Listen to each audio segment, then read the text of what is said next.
آج کل ایک بڑا کانسیپٹ یہ ہے کہ انسان کسی مشہور شخصیت سے، کسی بڑے آدمی سے ملنے کا بڑا شوق رکھتا ہے، اور اب ملاقات کر کے اس کے ساتھ تصویر بھی کھنچوا لی جاتی ہے، پھر اسے یادگار کے طور پہ بھی رکھا جاتا ہے۔ دنیا والے کے ساتھ مل کر خوش ہونا اپنی جگہ، کئی لوگ جب ہم ملنے جاتے ہیں تو دیکھتے ہیں کہ ان کے دفتروں میں، ان کے آفیسز میں، اور تصویریں لگا کے رکھتے ہیں کہ فلاں سے بھی ملاقات ہوئی، فلاں سے بھی ملاقات ہوئی۔ اول تو شرعی مسئلہ یہ سمجھ لیجئے کہ جب تک جو دارالفتہ اہل سنت کا فتویٰ ہے، یقیناً علماء کا اس میں اختلاف ہے، لیکن جو دعوت اسلامی کی طرف سے فتویٰ جاری ہوا ہے کہ جو پکچرز آپ موبائل پر لیتے ہیں، کمپیوٹر میں رہتے ہیں، جب تک کمپیوٹر اور موبائل میں ہیں، یعنی ڈیجیٹل فارم میں ہیں، جب تک تو جائز ہیں، لیکن اگر آپ اس کو پرنٹ کر لیتے ہیں تو یہ شرعاً جائز نہیں ہے۔ اب اپنے آفیسز میں آپ لگا کے رکھتے ہیں، احادیث میں مفہوم ملتا ہے کہ جس گھر میں کتا یا تصویر ہو اس گھر میں رحمت کے فرشتے نہیں آتے، تو نہ تصویریں نہیں لگانی چاہیے، یہاں تک کہ اپنے پیر صاحب کی تصویر بھی آپ گھر یا آفس میں نہیں لگا سکتے۔ اور یہاں ایک اور بات بتاتا چلوں کہ گھر میں تصویر ایک تو ہم لگاتے ہیں، دوسرا گھر میں کچھ ایسے کھلونے رکھ دیتے ہیں، کچھ ایسی کاسمیٹکس وغیرہ کی چیزیں رکھ دیتے ہیں جس میں تصویریں بنی ہوئی ہوتی ہیں، تو تصویر کو ایسی جگہ پر نہ رکھا جائے جیسے عزت کی جگہ پر ہے اور اس کی یوں سمجھیے کہ تعظیم ہو رہی ہے، یہ سب کو دکھائی جا رہی ہے، یہ درست نہیں ہے۔ تو میں بات کر رہا تھا کہ لوگوں کی خواہش ہوتی ہے کہ کسی شخصیت سے ملاقات ہو اور یادگار بھی رہے، لیکن ایک ایسا عظیم تحفہ حدیث پاک جو میں سنانے جا رہا ہوں اس کی کچھ تمہید باندھ رہا ہوں کہ ایک ایسا عظیم تحفہ کہ اگر میں آپ سے یہ سوال کروں کہ قیامت کا دن ہوگا، نفسا نفسی کا عالم ہوگا، سورج 1.25 میل پر ہوگا، زمین تانبے کی ہوگی، اس دن گناہگار بہت پریشان ہوں گے۔ اس دن اگر آپ کو یہ موقع دیا جائے کہ آپ نے کس سے ملاقات کرنی ہے، اس دن آپ سے پوچھا جائے کہ کون سی ہستی ہے کہ جس سے آپ ملاقات کرنا چاہتے ہیں، تو میں سمجھتا ہوں ہر عاشق رسول کا یہی جواب ہوگا کہ میں اپنے آقا سے ملاقات کرنا چاہتا ہوں، شافع روز محشر سے ملاقات کرنا چاہتا ہوں، کیونکہ اس دن چلنی ان کی ہے۔ امام عشق و محبت اعلیٰ حضرت سمجھاتے ہیں نا، سنتے ہیں کہ محشر میں صرف ان کی رسائی ہے، سنتے ہیں کہ محشر میں صرف ان کی رسائی ہے، گر ان کی رسائی ہے لو جب تو بنائی ہے، ان کی رسائی ہے تو پھر کام بن جانا ہے۔ اور میرے آقا علیہ الصلوۃ والسلام اس دن کس طرح مدد فرمائیں گے، اعلیٰ حضرت ہی سمجھاتے ہیں۔ بہت گرمی ہے نا، بڑی پیاس ہوگی نا، نبی پاک وہ ہیں ٹھنڈا ٹھنڈا میٹھا میٹھا پیتے ہم ہیں پلاتے یہ۔ اس دن ماں بھی نہیں پوچھے گی، باپ بھی نہیں پہچانے گا، مگر وہ آقا ہیں جن کے بارے میں اعلیٰ حضرت سمجھاتے ہیں، فرماتے ہیں ماں جب اکلوتے کو چھوڑے آ آ کہہ کے بلاتے یہ، باپ جہاں بیٹے سے بھاگے لطف وہاں فرماتے یہ۔ ہمارے عیب کھلیں گے، بڑے عیب ہیں، مگر وہ آقا کیسے شفیق ہیں، کیسے کریم ہیں، رنگے بے رنگوں کا پردہ دامن ڈھک کے چھپاتے یہ۔ اعمال نامے تولے جائیں گے، یقیناً بڑا مشکل مرحلہ ہوگا، مگر نبی پاک کا کام کیا ہوگا، اپنے کرم سے ہم حلقوں کا پلہ بھاری بناتے یہ۔ پل صراط سے گزرنا ہوگا، بڑا مشکل پل ہے، مگر میرے آقا اسی پل کے کنارے کیا کریں گے، سلم سلم کی ڈھارس سے پل سے پار لگاتے یہ ہیں۔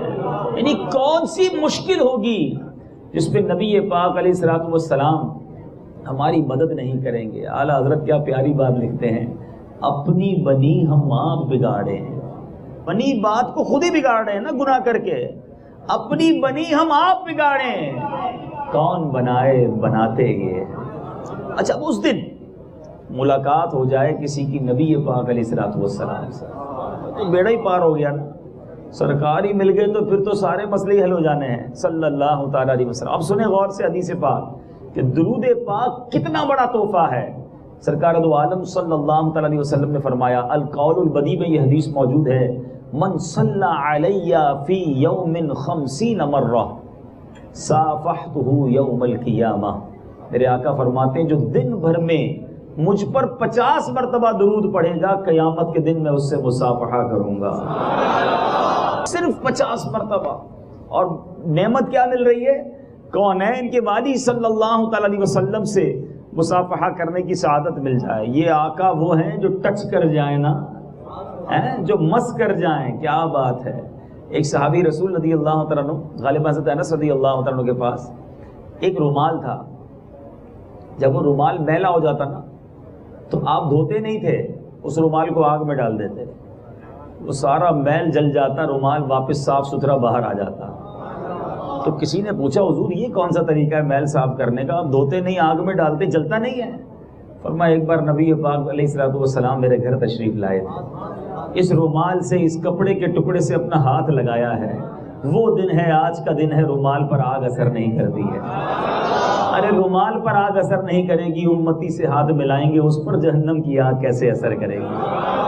تو اے امتیوں، نبی پاک کا اگر قرب پانا ہے، ان کی برکتیں پانی ہیں، تو ان کی ذات پر درود پاک کو اپنا معمول بنا لیجئے، چلتے پھرتے اٹھتے بیٹھتے درود پاک پڑھتے رہا کریں۔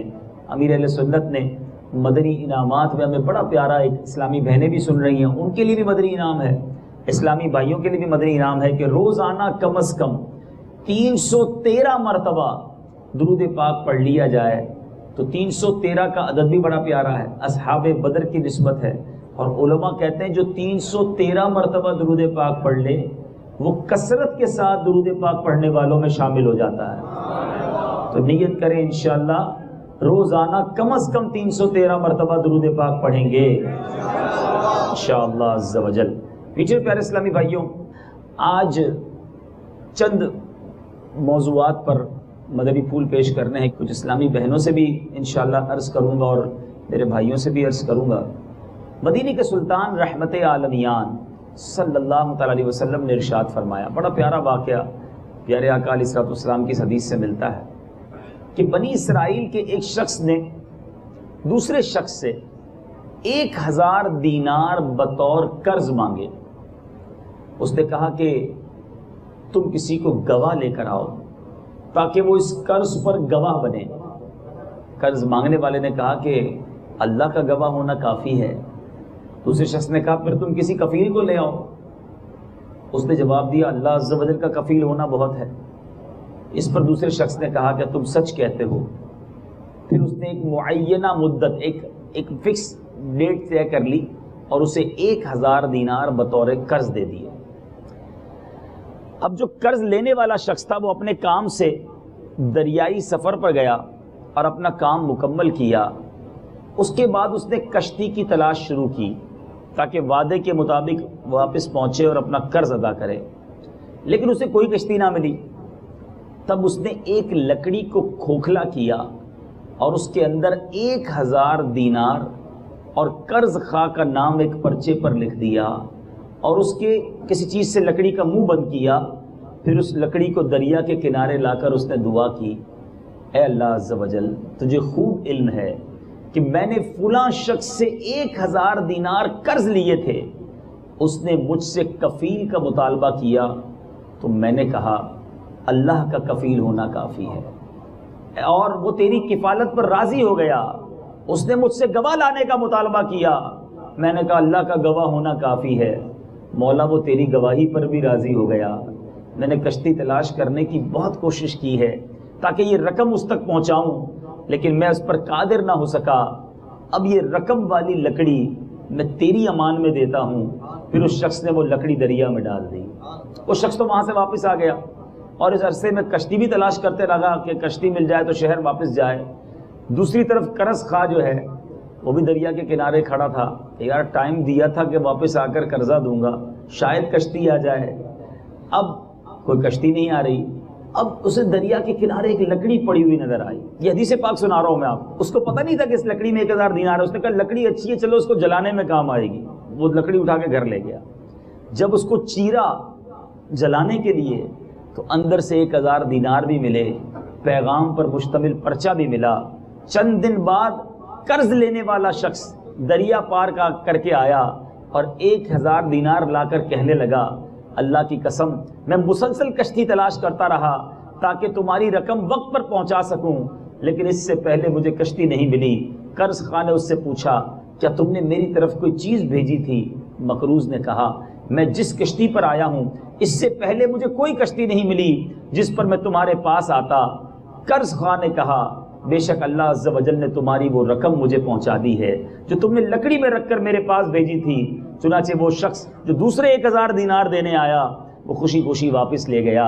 اے میرے میٹھے اسلامی بھائیوں اور مدنی چینل کے ناظرین، یہ حدیث پاک سے بہت ساری باتیں سیکھنے کو ملتی ہیں۔ ایک بات تو یہ سیکھنے کو ملی کہ اللہ والوں کی، اللہ کے نیک بندوں کی مدد اللہ تعالیٰ کس طرح فرمایا کرتا ہے۔ جن کے ارادے اچھے ہوں نا، جن کی نیتیں اچھی ہوں، اللہ تعالیٰ ان کی غیب سے مدد فرما دیتا ہے، اور جن کی نیتیں ہی درست نہ ہوں، میرے اسلامی بھائی بھی غور سے سنیں، پردے میں رہ کر اسلامی بہنیں بھی غور سے سنیں کہ جن کی نیتیں اچھی نہ ہوں نا تو ان کے کام بھی برے ہو جاتے ہیں۔ انسان اگر اچھا ہو، دوسروں کے لیے اچھا سوچتا ہے، اللہ اس کا بھی اچھا فرما دیتا ہے۔ سب کا بھلا، سب کی خیر، سب کے بھلے میں اپنی خیر۔ جو دوسروں کا برا سوچتے ہیں ان کا اپنا بھی برباد ہو جاتا ہے۔ اور یہاں ایک اور بات بھی سیکھنے کو ملی میرے میٹھے اسلامی بھائیوں کہ قرض خواہ اگر قرض مانگنے آئے تو اسے قرضہ دینا چاہیے، یہ بڑے ثواب کا کام ہے۔ جی ہاں، اور اگر کوئی قرض لے تو اسے لیتے وقت یہ فکر بھی کرنی چاہیے کہ اسے ٹائم پر لوٹا دیں۔ ہمارا معاملہ یہ ہے کہ قرضہ لینے کوئی آتا ہے تو بڑی محبت، بڑی لجاجت کے ساتھ دھکے کھاتا ہے کہ بھائی آپ کی بڑی مہربانی قرضہ دے دیں۔ اب اسے قرضہ دے دیا، اب جس نے دے دیا اب اس نے دھکے کھانے ہیں کیونکہ اس نے تو دینے نہیں ٹائم پہ۔ یہ نہیں ہونا چاہیے۔ سرکار دو عالم صلی اللہ علیہ وسلم کی حدیث سنیے، مسلم شریف کی حدیث ہے۔ میرے آقا فرماتے ہیں بہترین شخص وہ ہے جو قرض اچھی طرح ادا کرے، یعنی قرضہ جو ہے اچھے انداز سے لوٹائے۔ اب اس میں بھی 2-3 باتیں ہیں۔ علماء فرماتے ہیں کہ بغیر شرط لگائے قرض سے کچھ زیادہ دے دے یہ بھی ٹھیک نہیں ہے۔ یعنی مثال کے طور پر کسی نے پیسے لیے اور اب سود دے رہا ہے، یہ اچھا قرض لوٹانا نہیں ہے، یہ حرام ہے۔ قرضے پر زیادہ دینا ہی تو سود ہے نا۔ رقم آپ نے کسی سے 5000 لی اور کہا واپسی 5200 دے دوں گا، یہ نہ دے، ٹائم پر لوٹائیں۔ ہاں البتہ قرض دینے والا اچھی نیتوں کے ساتھ دے۔ اب وہ لوگ جو قرض لیتے ہیں نا ان کی نیتیں دیکھیں اگر درست ہوں تو کیسی مدد ہوتی ہے۔ میرے آقا مدینے والے مصطفیٰ صلی اللہ تعالی علیہ وسلم کا فرمان بخاری شریف کی حدیث ہے، سنیں۔ میرے آقا فرماتے ہیں جو لوگوں کے مال قرض لے، جس کے ادا کر دینے کا پختہ ارادہ رکھے تو اللہ عز و جل اس سے ادا کرا ہی دیتا ہے، اور جو ان کے برباد کرنے کا ارادہ کرے اللہ عز و جل اس پر بربادی ڈالتا ہے۔ جس کی نیت پکی ہو نا اس کی مدد ہو جاتی ہے، لیکن قرض لیتے وقت نیت ہی یہی ہو بس ایک بار ملنے دو پھر کون سے دینے ہیں، تو پھر وہ خود بھی برباد ہو جاتا ہے۔ اب اس حدیث کی تفسیر سنیے گا، طبیعت خوش ہو جائے گی۔ مفسر شہیر حکیم الامت حضرت مفتی احمد یار خان نعیمی رحمۃ اللہ تعالی علیہ اس حدیث پاک کے تحت فرماتے ہیں یعنی جس کی نیت قرض لیتے وقت ہی ادا کرنے کی نہ ہو، پہلے سے مال مارنے کا ارادہ ہو، ایسا آدمی بے ضرورت بھی قرض لے لیتا ہے اور ناجائز طور پر بھی۔ اور اسی طرح سیدنا ابوبکر صدیق رضی اللہ تعالیٰ عنہ کا واقعہ بیان کرتے ہوئے فرماتے ہیں کہ نیک تجربے سے ثابت ہے کہ نیک آدمی کا قرض ادا ہو ہی جاتا ہے، خواہ زندگی میں ادا ہو جاتا ہے یا موت کے بعد اس کے وارث ادا کر دیتے ہیں، کیونکہ نیک ہوتا ہے نا، بچوں کی بھی اچھی تربیت کی بھی ہوتی ہے، مرنے کے بعد بھی اس کا قرض ادا ہو جاتا ہے۔ جیسا کہ سیدنا صدیق اکبر رضی اللہ تعالیٰ عنہ نے پیارے آقا علیہ الصلوۃ والسلام کے دنیا سے پردہ فرمانے کے بعد میرے آقا کا قرضہ چکایا۔ اور میرے میٹھے اسلامی بھائیوں ایک اور بڑی پیاری بات لکھی کہ اگر اولاد بھی ادا نہ کرے نا، آدمی کی نیت ہو، نیک ہو، اللہ تعالیٰ قیامت کے روز ایسے مقروض کا قرض اس کے قرض خواہ سے معاف کروائے گا، یا قرض خواہ کو قرض کے عوض جنت کی نعمتیں بخش دے گا۔ میرے میٹھے اسلامی بھائیوں، اب غور طلب بات یہ ہے کہ ہم اس معاملے، کیونکہ کاروباری لوگ بیٹھے ہیں، میں نے یہ موضوع اس لیے چنا کہ ہمیں بعض اوقات قرضہ لینے اور دینے کی نوبت آتی ہے، لیتے وقت ہماری نیت کیا ہوتی ہے؟ خامہ خواہی کا قرضہ نہیں مانگنا چاہیے، کسی کے آگے سوال کرنا درست نہیں، لیکن اگر کسی سے قرض لیں تو سب سے پہلی نیت یہ ہو کہ میں وقت پر لوٹاؤں گا۔ وعدے کا پابند جو ہے وہ مسلمان ہوتا ہے۔ ہم کاروباری لین دین بھی کرتے ہیں تو ہمارا حال کیا ہے کہ جناب 30 دن میں آپ کو پیمنٹ دے دیں گے، پہلے سے ہی پتہ ہے 90 دن میں دینی ہے، تو یہ درست نہیں ہے، یہ وعدوں کی پاسداری نہیں۔ آپ 29ویں دن دے دیں، آپ دیکھیں وہ بندہ آئندہ آپ کو ہمیشہ مال دیتا رہے گا، آپ کا کاروبار ترقی کرنے لگ جائے گا۔ جتنا لوگ ڈیلے کرتے ہیں پیمنٹ میں وہ خود بھی کاروبار میں تباہ ہوتے ہیں، اور یہ گناہ بھی ہے کہ آپ کے پاس رقم موجود ہے مگر آپ نہیں دے رہے۔ سرکار دو عالم صلی اللہ علیہ وسلم کیسے وعدوں کی پاسداری فرماتے؟ ایک بار ایک صحابی ہیں رضی اللہ تعالیٰ عنہ، کہتے ہیں کہ میں نبی پاک علیہ الصلوۃ والسلام سے کچھ کاروبار کیا تھا، کچھ رقم لوٹانی تھی۔ پیارے آقا علیہ الصلوۃ والسلام سے عرض کی کہ حضور آپ یہیں ٹھہرے، میں بھی آتا ہوں، آپ کی رقم لے کر آتا ہوں۔ نبی پاک نے فرمایا ٹھیک ہے میں ادھر ہی کھڑا ہوں، وعدہ کر لیا۔ وہ گھر جا کر بھول گئے کہ پیارے آقا علیہ الصلوۃ والسلام سے کچھ کہا ہے۔ 3 دن بعد یاد آیا، وہ 3 دن بعد جب وہاں پہنچے تو دیکھا نبی پاک علیہ الصلوۃ والسلام وہیں کھڑے ہیں آفٹر 3 days۔ اور پیارے آقا علیہ الصلوۃ والسلام نے کوئی لڑائی نہیں کی، فرمایا نوجوان تمہاری وجہ سے میں بڑی مشقت میں آ گیا، 3 دن سے میں اسی جگہ پر کھڑا ہوں۔ یعنی میرے آقا علیہ الصلوۃ والسلام اس طرح وعدوں کی پاسداری کریں، اور آج ہم کسی کی رقم وقت پر نہ لوٹائیں۔ جناب کسی سے جو وعدہ کریں، بڑے عجیب سا جملہ مشہور کر دیا گیا ہے، وہ وعدہ ہی کیا جو وفا ہو جائے، معاذ اللہ۔ ارے وعدہ تو مسلمان پورا کرتا ہے، پیسے وقت پر لوٹاتا ہے۔ ہاں یہ ضرور ہے کہ ہمیں مسلمان کو اگر قرضہ دیا ہے تو اس کو ڈھیل دینی چاہیے، لیکن اس کا مطلب یہ نہیں ہے کہ وہ لینے والا بھول ہی جائے، ایسا کبھی نہیں ہونا چاہیے۔ ہمیں وقت پر پیسے لوٹانے چاہیے۔ ہمارا بزنس کیسا ہو گیا کہ آج ہماری پروڈکٹ خریدتے ہوئے لوگوں کو ڈر لگتا ہے، پتہ نہیں یار یہ کہہ رہا ہے یہ کپڑے کا کلر پکا ہے، پکا ہوگا نہیں ہوگا، پتہ نہیں سلائی مضبوط ہوگی نہیں ہوگی، پتہ نہیں یہ جناب جو کہہ رہا ہے یہ پوری چیزیں ہوں گی، اتنی ملاوٹ۔ مرنا نہیں ہے، جھوٹ بول کر پیسے مل جانے ہیں، مگر یاد رکھیں یہ مال بربادی کا باعث بن جائے گا جو حرام ذریعے سے کمایا گیا۔ پہلے کے مسلمان کیسے ہوتے تھے کہ لوگ ان کے ساتھ کاروبار کرتے، ان کی سچائی دیکھ کر کلمہ پڑھ کر مسلمان ہو جاتے تھے۔ آپ فار ایسٹ کی طرف جائیں، ملائیشیا، انڈونیشیا، جاپان، چائنا، یہ جو پوری پٹی ہے کروڑوں مسلمان رہتے ہیں۔ انڈونیشیا تو پورا ملک ہی مسلمان ہے۔ یہ اسلام کیسے پھیلا؟ بتانے والے بتاتے ہیں یہاں صحابہ کرام نہیں پہنچے تھے، یہاں چند عرب کے تجار صحابہ کرام کے بعد یعنی 400-500 سال پہلے وہاں اسلام پہنچا ہے۔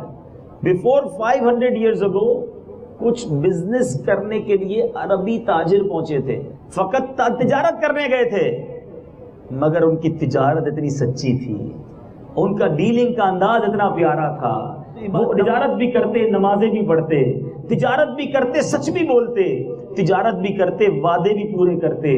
لوگ کاروبار کرتے گئے، کلمہ پڑھتے گئے، بزنس ہوتا رہا، اسلام پھیلتا رہا۔ آج اس خطے کے اندر کروڑوں مسلمان ہیں۔ یہ ان عرب تجار کو سمجھیے ثواب جاریہ ہے جو وہاں گئے اور پراپر انداز میں تجارت کی۔ اپنے آپ سے پوچھو اے تاجروں، اے اسلامی بھائیوں، پردے میں رہ کر سننے والی اسلامی بہنوں، کیا آج میرے اور آپ سے ملنے کے بعد کوئی اسلام سے متاثر ہو سکتا ہے؟ کچھ دیر ہمارے ساتھ بیٹھے، کچھ دیر ہمارا انداز تجارت دیکھے، کچھ دیر ہمارا انداز خانہ داری دیکھے، کچھ دیر ہماری گفتار کا انداز دیکھے، کیا وہ مسلمان سے متاثر ہوگا کہ اتنے اچھے ہوتے مسلمان؟ یا کہیں وہ ایسا نہ ہو کہ کہیں ایسے ہوتے مسلمان؟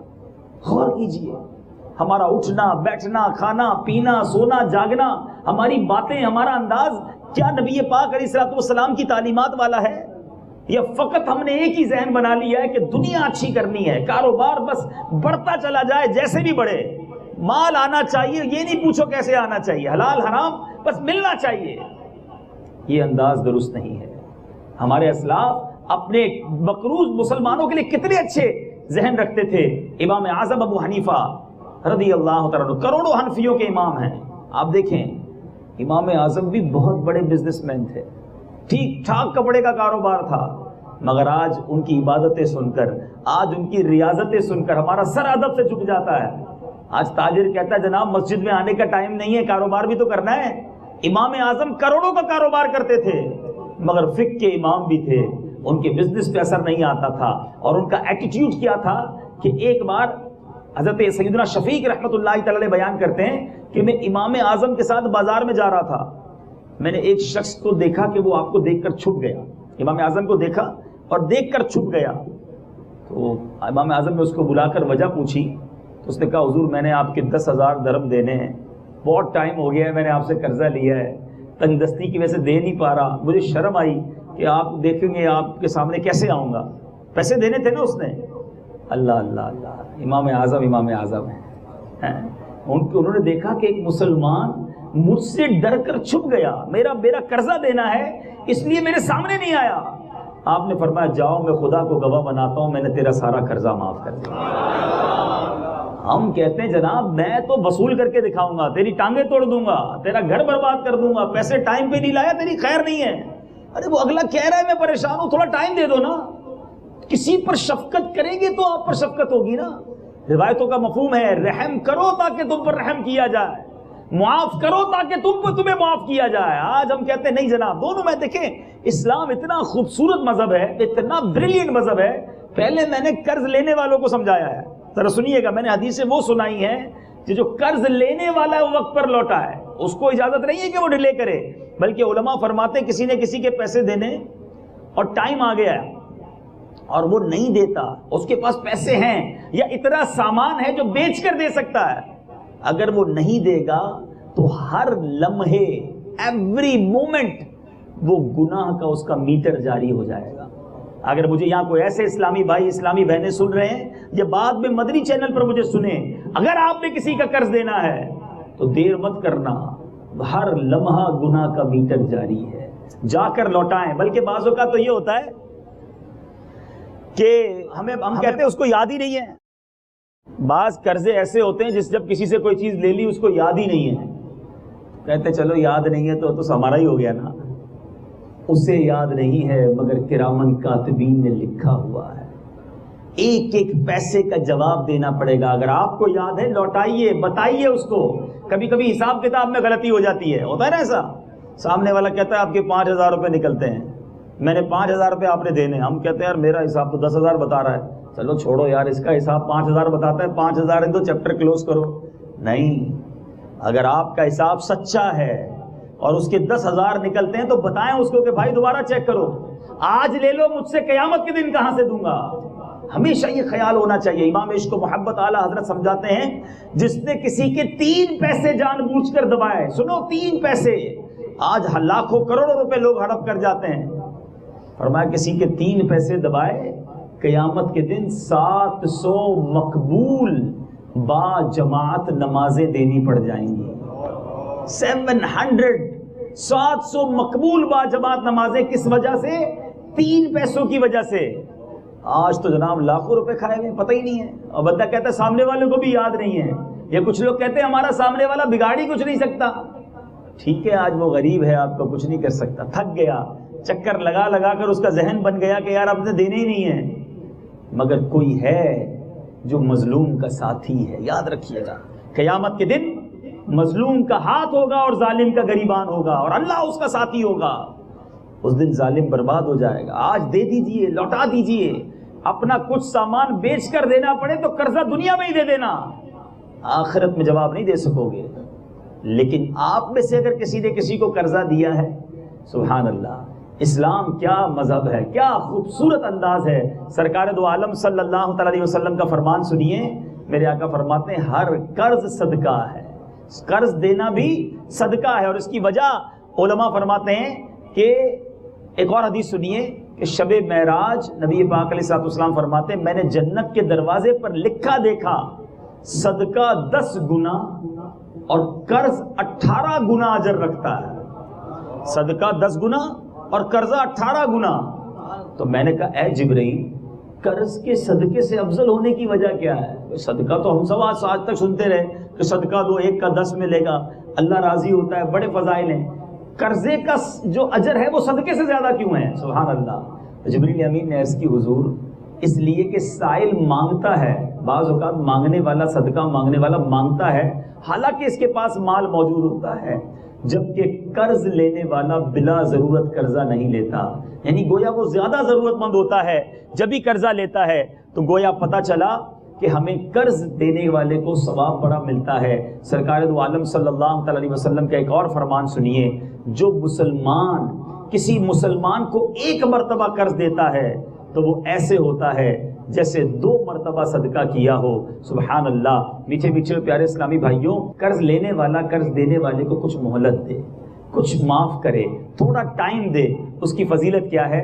سرکار دو عالم صلی اللہ تعالی علیہ وسلم نے فرمایا, جو اپنے مقروض کو مہلت دے یا قرض معاف کر دے تو وہ بروز قیامت عرش کے سائے میں ہوگا. عرش کا سایہ وہ ہے جس دن اس کے سوا کوئی, عرش کے سوا کوئی سایہ نہ ہوگا. تو میرے میٹھے میٹھے اسلامی بھائیوں, ہم غور کریں, کیا ہم ایسا کرتے ہیں؟ آج تو بڑا برا حال ہے. سود پر قرضے دیے جاتے ہیں, سامنے والے کا گھر بک جاتا ہے, زیور بک جاتا ہے, قرض لینے والے کو رحم نہیں آتا. کہتا ہے مجھے میرے پیسے چاہیے, نہیں دیتے ہو سود دیتے رہو. سود پہ سود چڑھ گیا, پتہ چلا لاکھ روپے کا قرضہ لیا تھا, 10 لاکھ روپے سود میں ادا کر چکا ہے, وہ لاکھ ابھی بھی باقی ہے.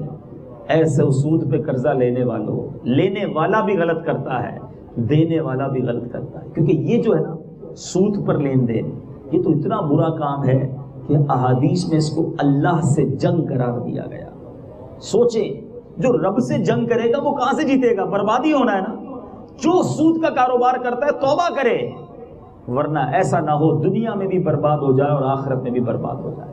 تو کبھی بھی سودی قرض لینا بھی نہیں چاہیے, اور سود پر قرض بالکل نہیں دینا چاہیے, بلکہ ثواب سمجھ کر اگر آپ نے قرضہ دینا ہے تو آپ نے پھر اس کو مہلت بھی دے, تھوڑا سا ٹائم مانگے تو ٹائم دے, کوئی بات نہیں. ایک شخص کے بارے میں نبی پاک علیہ السلام نے فرمایا, حدیث کا خلاصہ ہے کہ ایک بندہ بڑا گناہ گار تھا, اس کا انتقال ہوا.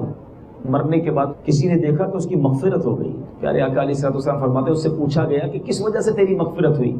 کہا میرا ایک ہی عمل تھا کہ میں اپنے بندے کو کہتا تھا جس سے قرض لینے جانا, اگر وہ کچھ ٹائم مانگے تو ٹائم دے دینا. اللہ تعالیٰ نے اس عمل کی برکت سے میری مغفرت فرما دی. اور کوئی نیک عمل نہیں تھا, بس یہ ایک عمل تھا, اور اللہ تعالیٰ نے اس کی برکت سے مغفرت فرما دی. تو ہمیں مسلمانوں کے لیے اچھا سوچنا چاہیے, سافٹ کارنر رکھیں اور اس کی برکتیں لوٹیں. اچھا, ایک اور بڑی خوبصورت حدیث پاک, پیارے آقا علیہ السلام فرماتے ہیں, جو کسی تنگ دست کو مہلت دے اس کے لیے روزانہ قرض کے برابر صدقہ کرنے کا ثواب ہے. پھر ایک اور جگہ پیارے آقا علیہ السلام نے فرمایا, جو کسی تنگ دست کو مہلت دے تو اس کے لیے روزانہ قرض سے دگنا صدقہ کرنے کا ثواب ہے. تو صحابی رسول کہتے ہیں, میں نے عرض کی یا رسول اللہ صلی اللہ تعالی علیہ وسلم, آپ کو ارشاد فرماتے سنا کہ جو تنگ دست کو مہلت دے اسے قرض کے برابر ثواب صدقہ روزانہ دینے کا, ایک اور جگہ دگنا ثواب بھی آپ نے فرمایا. تو پیارے آقا علیہ السلام نے فرمایا, روزانہ قرض کے برابر صدقہ کرنے کا ثواب ادائیگی کا وقت آنے سے پہلے ہے, اور جب ادائیگی کا وقت آ پہنچے تو پھر وہ مقروض کو مزید مہلت دے تو اس کے لیے روزانہ قرض سے دگنا ثواب ملتا ہے. اب سمجھیے بات کیا ہو رہی ہے. کسی نے آپ سے قرض مانگا 10,000 روپے, آپ نے وہ قرض اچھی نیت کے ساتھ مسلمان کی مدد کے لیے اسے دے دیا, ٹھیک ہے, 1 مہینے کے لیے دیا. روزانہ 10,000 روپے صدقہ کرنے کا ثواب لکھا جائے گا. لاٹری لگ گئی نا بھائی, ایک بار 10,000 صدقہ دو, اس کی جگہ قرض دیا, روزانہ 10,000 صدقہ. اچھا 30 دن پورے ہو گئے, وہ کہتا ہے 10 دن اور دے دو, بڑی مہربانی. آپ بھی سمجھتے ہیں واقعی جھوٹے بہانے نہیں کر رہا, واقعی پریشان ہے. اب آپ نے اس کو اجازت دی نا, تو اس حدیث پاک کے مفہوم کے مطابق اب روزانہ 20,000 روپے صدقہ دینے کا ثواب مل رہا ہے. اب آپ بتائیے, لالچ آئی نہیں آئی؟ بندہ یار بولے یہ تو اچھا کام ہے. اعلیٰ حضرت رحمۃ اللہ تعالیٰ علیہ کے فتاوے میں یہ بات ملتی ہے کہ اعلیٰ حضرت نے فرمایا کہ میں نے ایک بندے کو قرضہ دیا ہوا ہے, اس نے مجھے لوٹایا نہیں ہے, مجھے اتنے پیسے روزانہ صدقہ کرنے کا ثواب مل رہا ہے. تو یہ ایسے میں دیکھیں خوبصورتی اسلام کی میں بتانا چاہ رہا ہوں. ایک تو نیکیاں کمانا, دوسرا ایک دوسرے کی خیر خواہی, ایک دوسرے کے بارے میں اچھا سوچنا. تو بہرحال تجارت آپ کر رہے ہیں, بزنس کمیونٹی میں ہیں, مسلمانوں کے خیر خواہ بنے. پہلے کے تاجر کیسے ہوتے تھے؟ ایک بار مولانا ضیاء الدین مدنی رحمۃ اللہ تعالیٰ علیہ, کتب مدینہ, یہ کون ہے؟ ہمارے پیر و مرشد مولانا الیاس قادری صاحب دامت برکاتہ العالیہ, امیر اہل سنت کے بھی پیر صاحب, دعوت اسلامی والوں کے تو دادا پیر ہوئے. تو خطبہ مدینہ مولانا ضیاء الدین مدنی فرماتے ہیں مدینے کے تاجر کیسے ہوتے تھے. سنو اے تاجروں. کہتے ہیں ایک بار ایک بندہ کپڑا لینے کے لیے ایک دکاندار کے پاس گیا. اب اس دکاندار سے کہا کہ جناب کپڑا دے دیجیے. آرڈر لکھوایا. اس دکاندار نے آرڈر دیکھنے کے بعد کہا کہ جو آپ مانگ رہے ہیں نا سارا میرے پاس ہے, لیکن صبح سے میری سیل بڑی اچھی ہو گئی ہے, کاروبار اچھا ہو گیا ہے, بکری ہو گئی ہے میری. سامنے میرے بھائی کی دکان ہے, میں دیکھ رہا ہوں صبح سے خالی بیٹھا ہے. آپ ایسا کریں کپڑا جا کر اس سے لے لیجئے تاکہ میرے بھائی کا کاروبار بھی ہو جائے. کبھی ہم نے ایسا کیا؟ ہمیں تو پتہ چل جائے کہ میرا گاہک فلاں دکان پر گیا تھا, او جناب اب آنے دو اس کو. پہلے تو اس دکاندار کی اتنی برائیاں کریں گے, ارے ادھر کدھر چلے گئے تھے, وہ تو 2 نمبر کا مال بیچتا ہے, بہت بڑا چیٹر ہے بھائی, نہیں جانا ادھر. ہاں سارا مال اس کا خراب ہوتا ہے, میرے پاس ہی آیا کرو. اچھا کسی کی دکان پہ رش لگ جائے ہمیں پرابلم شروع ہو جاتی ہے, لگتا ہے کوئی تعویذ کرایا ہوگا. سارے گاہک اسی کی دکان پہ جا رہے ہیں. آج صبح سے میرا کام کچھ نہیں ہوا, لگتا ہے اس نے میرے پہ کوئی عمل کرایا ہوگا. اللہ کے بندوں, اسی سوچ میں مر جاؤ گے. کسی کی ترقی دیکھی نہیں جاتی, کسی کے پاس گاہک جائے تو پریشان ہو جاتے ہو. وَتُعِزُّ مَن تَشَاءُ وَتُذِلُّ مَن تَشَاءُ. جسے رب چاہے عزت دے, جسے چاہے وہ ذلت دے. رزاق اللہ ہے, اگر اس کے نصیب میں روزی زیادہ ہے کوئی بات نہیں, ہاں میرے نصیب میں جو ہے وہ کوئی چھین نہیں سکتا. ایک جملہ سنا ہوگا آپ نے, دانے دانے پہ لکھا ہے کھانے والے کا نام. ذرا بتاؤ بھائی, دانے دانے پہ لکھا ہے, ہاں یاد سب کو ہے, لیکن عمل کیوں نہیں کرتے؟ جب لکھا ہے میرے دانے پہ میرا نام تو ٹینشن کیوں ہے دوسرے کے پاس گاہک کیا چلا گیا. میں اب آپ کو دیکھیں, میں آپ کو سمجھانا جو چاہ رہا ہوں نا آج کے بیان میں, اگر میں اور آپ علم دین حاصل کریں نا, زندگی کا کوئی شعبہ نہیں جس میں ہماری رہنمائی نہیں کی گئی. میں آپ کو ایک حدیث سنانے جا رہا ہوں. پیارے آقا علیہ الصلوۃ والسلام کی یہ حدیث جو ہے نا, آئے ہائے ہائے, جس کو کہتے ہیں نا کوزے میں دریا بند کر دیا. ایک حدیث میں پیارے آقا علیہ الصلوۃ والسلام نے سارے کاروبار کو ایسا لگتا ہے سمو کر دے دیا ہے. اگر کوئی کمیونٹی, یہ تاجران کے کسی ایسوسیشن کے بڑے بیٹھے ہو نا, تو یہ حدیث تو آپ کے آفس میں لگی ہوئی ہونی چاہیے اور تاجروں کو بار بار بتانا چاہیے. کیا شاندار حدیث, سنیے. میرے آقا علیہ الصلوۃ والسلام فرماتے ہیں, بے شک سب سے پاکیزہ کمائی ان تاجروں کی ہے. سنو تاجروں, اب آگے وہ کس میں بیان فرمائیں گے. بے شک سب سے پاکیزہ کمائی ان تاجروں کی ہے جو بات کرے تو جھوٹ نہ بولے. بات کرے تو جھوٹ نہ بولے. ہم تو کہتے ہیں ہمارا پڑتا ہی اتنے کا ہے. بندہ بولے یار کپڑا لینے گیا تھا, پہلے تو اس نے سوٹ دکھایا, میں نے کہا بھائی کتنا کم کریں گے؟ کہتے ہیں 200 کا پڑتا ہے, آپ کو 210 کا دے دیں گے. تھوڑی کوشش کی تو 150 میں مل گیا. اب گھر جا کے انسان سوچے پڑتا 200 کا تھا, 150 کا دے کیسے دیا اس نے؟ اس کا مطلب تو جھوٹ بولا تھا. کیوں ایسا کرتے ہیں؟ کیوں اپنی روزی حرام کرتے ہیں؟ کیوں گناہ گار ہوتے ہیں؟ جھوٹ نہ بولا کریں, کبھی بھی کاروبار میں جھوٹ نہ بولیں. تو پاکیزہ کمائی ان لوگوں کی ہے جو بات کرے تو جھوٹ نہ بولے. آگے سنیے, فرماتے جب ان کے پاس امانت رکھی جائے اس میں خیانت نہ کریں. جب وعدہ کریں اس کی خلاف ورزی نہ کریں. جب کوئی چیز خریدیں اس میں عیب نہ نکالیں. اب کیا کرتے ہیں, خریدنے گئے, ہم بھی گاہک بھی ایسے ہوتے ہیں, خریدنے گئے, کپڑا دکھایا, یہ کپڑا ایسا ہے, خراب ہے, اس میں سوراخ ہے, اس میں کلر پکا نہیں ہے, فلاں دکان سے تو اتنے کا ملتا تھا, تم مہنگا دے رہے ہو. یہ بھی جھوٹ. خریدار بھی جھوٹ بولتا ہے, دکاندار بھی جھوٹ بولتا ہے. آپ بھی کوئی چیز پرچیز کریں نا, اس میں عیب جان بوجھ کر عیب نہ نکالیں تاکہ ریٹ کم ہو جائے. یہ درست نہیں ہے. اور آگے نبی پاک نے فرمایا جب کچھ بیچیں تو اس کی بیجا تعریف نہ کریں. اور اے جناب اتنی تعریف کریں گے اپنے مال کی کہ سامنے والا پریشان ہو جائے. پتہ ہے آپ کو, اپنے اللہ کا ذکر کرنا بڑی سعادت کی بات ہے, لیکن اپنا مال بیچتے وقت سبحان اللہ کہنا منع ہے. اگر کوئی اپنا کپڑا دکھا رہا ہے, کوئی سودا دکھا رہا ہے, تو اب سبحان اللہ اور ماشاء اللہ نہ کہے, کیونکہ یہاں سبحان اللہ ماشاء اللہ آپ اللہ کے ذکر کے لیے نہیں کر رہے, اپنے مال کی تعریف کر رہے ہیں. یہاں ذکر منع ہے. اب جو بیجا تعریف کرتے ہیں وہ سوچیں. اچھا آگے نبی پاک نے فرمایا جب ان پر کسی کا کچھ آتا ہو تو اس کی ادائیگی میں سستی نہ کریں, اور جب ان کا کسی کے اوپر آتا ہو تو اس کی وصولی کے لیے سختی نہ کریں. تو اگر اس حدیث کو یاد کیا جائے, اس فارمولے پر عمل کیا جائے, تو میں نہیں سمجھتا میرے پیچھے اسلامی بھائیوں کوئی غلط کاروبار ہوگا. سچا کاروبار ہوگا, ستھرا ہوگا. بعض اوقات انسان جو حرام روزی کی طرف جاتا ہے نا، وہ گھر والوں کے پریشر کی وجہ سے جاتا ہے. جی ہاں، پہلے کے لوگ جب گھر سے کاروبار کے لیے نکلتے تھے نا، تو ان کے گھر کی خواتین پتہ کیا کہتی تھیں کہ دیکھو حلال کما کر لانا، ہم تھوڑا کھانا تو برداشت کر لیں گے، جہنم کی آگ برداشت نہیں کر سکیں گے. یہ گھر والوں کی طرف سے سمجھایا جاتا تھا. مگر آج ہماری بہنیں، ہماری مائیں، ہماری بچیاں، وہ کہتی پیسے چاہیے کہیں سے بھی لے کر آؤ. آر دلاتے ہیں، شرم دلاتے ہیں. وہ برابر والے نے اتنا اچھا فرنیچر بنا لیا، اس نے ایسی اسکوٹر لے لی، اس نے بڑی گاڑی لے لی، دیکھا نہیں اپنے بچے کی شادی میں کتنا بڑا فنکشن کیا تھا، اتنے شاندار کپڑے انہوں نے سلوائے، جہیز میں اتنا سونا دیا، ہمیں بھی وہی دینا ہے. اب مرد بیچارہ پریشان ہو کر حرام کی طرف جاتا ہے، غلط کام کی طرف جاتا ہے. ایسا نہ کیا کریں. کبھی بھی اپنے گھر والوں پر یہ پریشر نہ ڈالیں کہ ہمیں پیسے چاہیے اور جہاں سے بھی لے کر آؤ، بلکہ انہیں آپ کا سپورٹ چاہیے کہ دیکھو ہم تھوڑے کھا لیں گے مگر حلال کھلانا. کیونکہ حدیث پاک کا خلاصہ ہے، جو جسم، جو گوشت حرام سے بنتا ہے وہ جہنم میں جل جانے کے لائق ہوتا ہے. اب جو شوہر حرام کما کے لا کر اپنے بچوں کو حرام کھلاتا ہے، گویا وہ اپنے بچوں کو حرام کا ایندھن بنا رہا ہے. ایک بار نبی پاک علیہ الصلوۃ والسلام نے ارشاد فرمایا، جس کا مفہوم ہے کہ آدمی اپنے گھر والوں کے ہاتھوں ہلاک ہوگا، بیوی بچوں کے ہاتھوں ہلاک ہوگا، وہ نہیں ہوں گے تو ماں باپ کے ہاتھوں ہلاک ہوگا، وہ نہیں ہوں گے تو رشتہ داروں کے ہاتھوں ہلاک ہوگا. صحابہ کرام علیہ رضوان نے عرض کی، حضور ایسا کیسے ممکن ہے ماں باپ کے ذریعے یا بیوی بچوں کے ذریعے ہلاک ہو؟ نبی پاک علیہ الصلوۃ والسلام نے بھی کچھ اس طرح ارشاد فرمایا کہ وہ اسے آر دلائیں گے، شرم دلائیں گے کہ تم نے کیا ہی کچھ نہیں ہے، اور وہ اس شرم کے چکر میں حرام کی طرف چلا جائے گا اور اپنی فیملی کے ہاتھوں ہلاک ہوگا.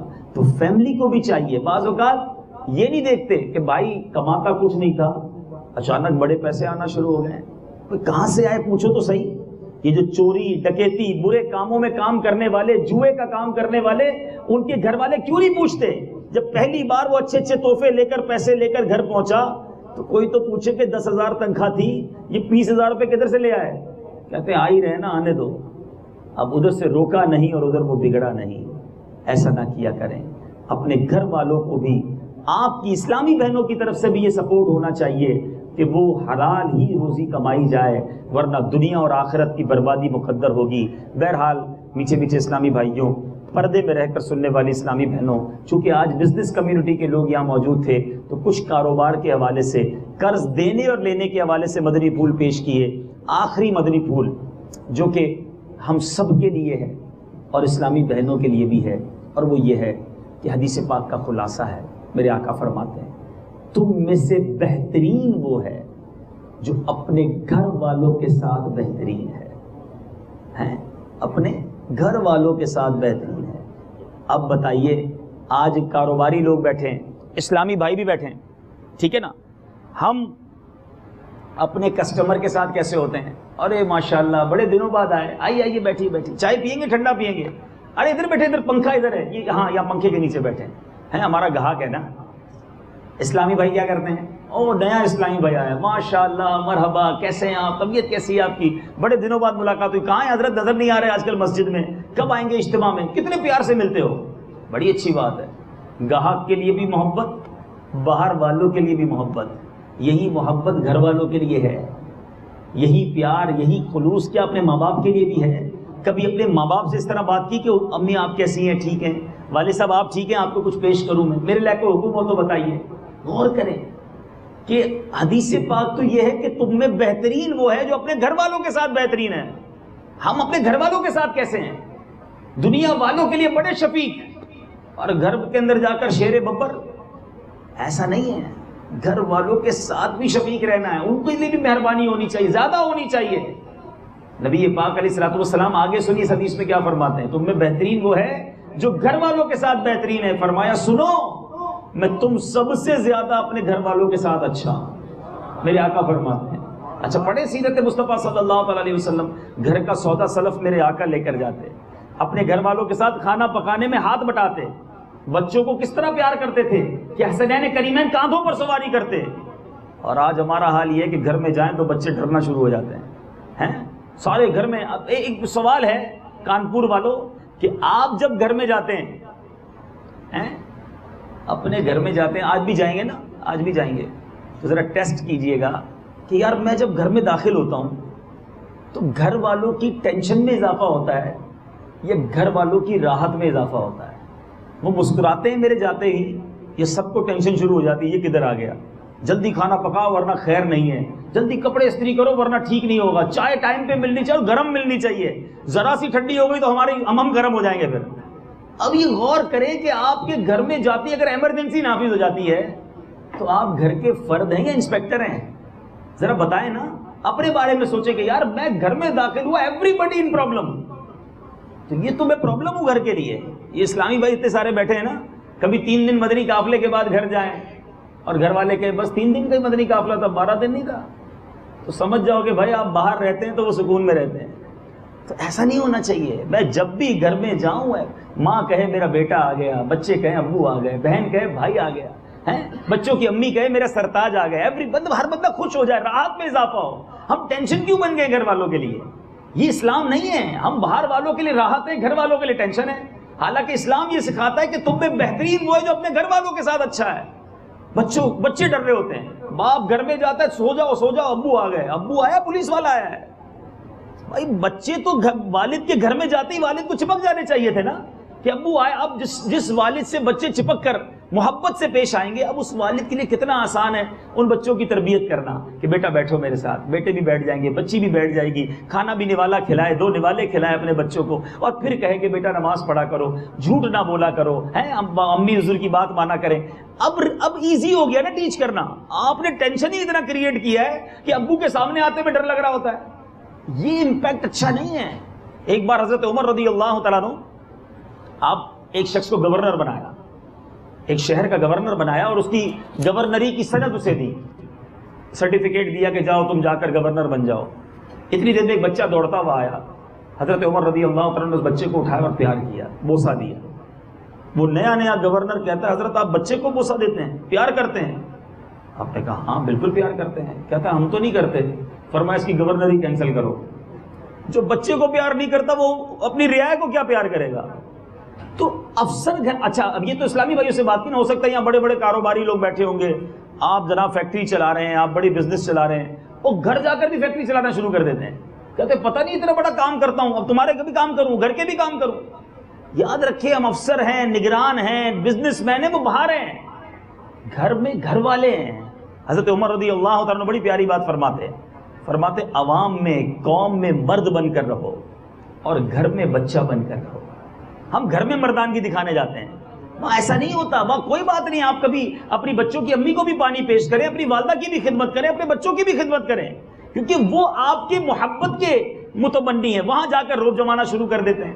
کیا آپ نے نہیں پڑھی حدیثیں، نہیں سنی حدیثیں کہ نبی پاک سجدے میں ہوتے تھے اور حسنین کریمین کاندھوں پر سواری کیا کرتے تھے؟ یہ کیا پیار تھا، یہ کیا انٹریکشن تھا۔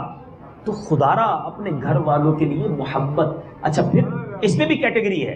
نبی پاک علیہ الصلوۃ والسلام سے سوال کیا گیا، یا رسول اللہ صلی اللہ علیہ وسلم ہمارے حسن سلوک کی سب سے زیادہ حقدار کون ہے؟ سب سے زیادہ کس کا حق ہے ہمارے حسن سلوک کا؟ نبی پاک علیہ الصلوۃ والسلام نے فرمایا تیری ماں کا۔ حضور پھر؟ فرمایا تیری ماں۔ آقا پھر؟ فرمایا تیری ماں۔ حضور پھر؟ فرمایا تیرا والد۔ فرمایا پھر؟ عرض کیا حضور پھر؟ فرمایا باقی تیرے قریبی رشتہ دار۔ یہ ہے تطبیق، یہ ہے کیٹیگری۔ سب سے زیادہ ہمارے حسن سلوک کی اگر کوئی حقدار ہے وہ ہماری ماں ہے، مگر ماں کو تو ہوٹل والی بنایا ہوا ہے، کھانا نہیں پکایا، کپڑے استری نہیں کیے، میں تیار نہیں ہو سکا، آپ کی وجہ سے لیٹ ہو گیا، امی آپ کے ہی کام کرتا رہوں۔ توبہ توبہ توبہ، ماں سے کوئی اس طرح بات کرتا ہے؟ اے میری اسلامی بہنوں، جن کی ماں زندہ ہے، اور اے میرے بھائیوں، ماں بہت بڑی نعمت ہے۔ جس کی ماں حیات ہے اس کی دعائیں لے لو، پوچھو ان سے جن کی ماں چلی گئی، ماں ہے تو اس کی خدمت کر لو۔ اور یہ میری بہنیں جو سن رہی ہیں، اسلامی بہنیں، کبھی بھی گھر میں ایسا ماحول مت بنانا کہ کسی وجہ سے شوہر، آپ کا شوہر جو اپنی ماں سے ناراض ہو جائے یا ماں آپ کے شوہر سے ناراض ہو جائے۔ ایک اچھی بیوی کا کام یہ ہے کہ گھر میں ماحول ایسا بنائے کہ ماں اور بیٹے میں دوری نہ ہونی پائے۔ کوئی بات نہیں، بعض اوقات مزاج کے خلاف بات ہو جاتی ہے، مگر آپ کے جو بچوں کے والد ہیں، اس کی جنت اس کی ماں ہے، اس کی ماں سے اس کو راضی رکھنا، اور گھر کا ماحول اچھا بنائی رکھنا، اور اسلامی بہنیں اپنی ماں باپ کی خدمت کریں، اسلامی بھائی اپنے گھر والوں کی خدمت کریں، اور اس گھر کو ایک اچھے ماحول میں تبدیل کریں۔ اس موضوع پر میں بہت کچھ بیان کر سکتا ہوں، چونکہ وقت اب اجازت نہیں دے رہا، مگر ایک بات عرض کروں گا، یہ حدیث پاک یاد رکھنا، تم میں سے بہترین وہ ہے جو اپنے گھر والوں کے ساتھ بہترین ہے۔ ہمیں ہر وقت یہ سوچنا ہے کہ میرے گھر والے مجھ سے مطمئن ہیں کہ نہیں، چاہے میرے اسلامی بھائی سن رہے ہیں، چاہے میری اسلامی بہنیں سن رہی ہیں۔ اسلامی بہنیں اپنے گھر والوں کے ساتھ بہترین ہو جائیں، اسلامی بھائی اپنے گھر والوں کے ساتھ بہترین ہو جائیں، پھر دیکھیں گھر کیسے جنت کا گہوارہ بنے گا۔ اور پورے گھر کی اگر آپ تربیت کرنا چاہتے ہیں تو مدنی چینل یہ دیکھتے رہیے، انشاءاللہ یہ مدنی چینل ہماری پوری فیملی کی تربیت کرتا رہے گا۔ دعوت اسلامی، تبلیغ قرآن و سنت کی غیر سیاسی عالمگیر تحریک، چاہے بزنس ہو، چاہے پرسنل لائف ہو، چاہے زندگی کا کوئی بھی شعبہ ہو، ہماری تربیت کرتی ہے۔ اللہ تعالی ہم سب کو عمل کی توفیق عطا فرمائے۔